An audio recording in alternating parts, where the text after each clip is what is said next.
shanta qabiil ee ka dambeysay xorriyadda dalka Soomaaliya kana hor yimid guumeystihii guumeysiga xoogana ku hayay dalka Soomaaliya. yaan ismiidhi maamuudeen disiya maamaageen haddan midig la siinin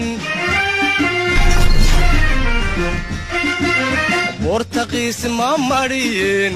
mana oo malaysteen Mozambique Angola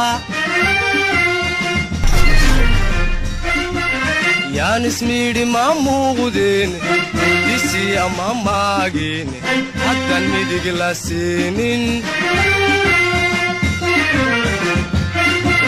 bortaqiis ma mariyeen